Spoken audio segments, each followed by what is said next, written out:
సొరకాయ దప్పడం చేస్తున్నాను ఇవాళ. సొరకాయ తీసుకొని, చిన్న సొరకాయ తీసుకొని దానికి అట్ల కడితే ఇలా బెజ్జాలు పెట్టాను.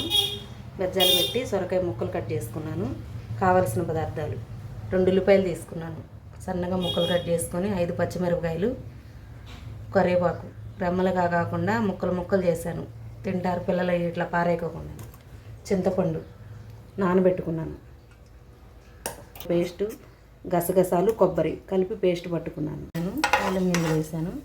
ఇవి కొంచెం రెడ్గా వచ్చేసేసాయి. ఉల్లిపాయ ముక్కలు, పచ్చిమిరకాయలు, కరివేపాకు ఉప్పుగా వచ్చే వరకు వేయించుకోవాలి. ఉల్లిపాయ మగ్గింది, తర్వాత ఈ ముక్కలు వేసుకోవాలి, సొరకాయ ముక్కలు వేసుకోవాలి.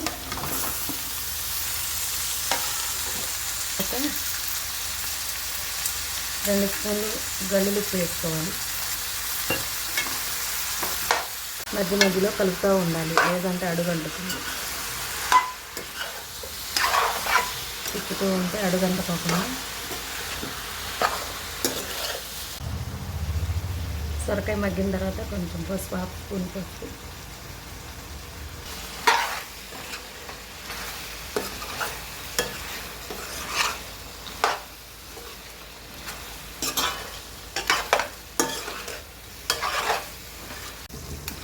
అల్లం, వెల్లిపాయ, కొబ్బరి, గసగసాలు పెట్టిన పేస్ట్,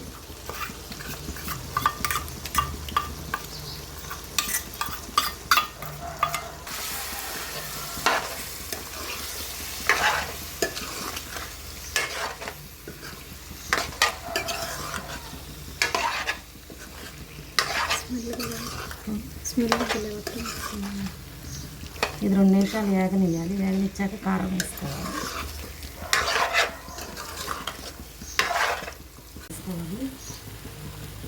నేను 2 స్పూన్లు వేస్తున్నాను. ఎక్కువ తినేవాళ్ళు అయితే కొంచెం ఎక్కువ వేసుకోవాలి. నేను కారం కొంచెం తక్కువ తింటాను, అందుకే 2 స్పూన్లు వేసాను.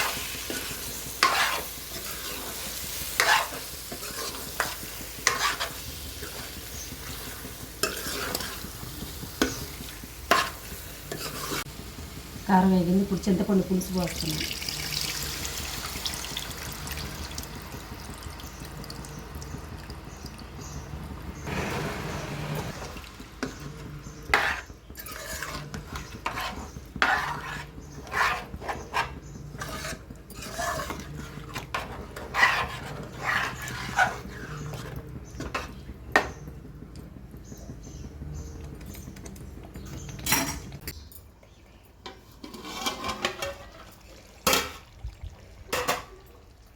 వేస్తున్నాను లాస్ట్ పైన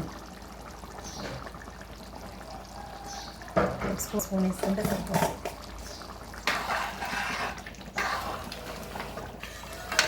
బాగా పులుసుగా తినాలి అనుకుంటే పులుసు ఉంచుకోవచ్చు, లేదంటే దగ్గరికి రానిచ్చేదాకా కొంచెం ఉడికించుకుంటే సరిపోతుంది. కరివేపాకు వేస్తున్నాను.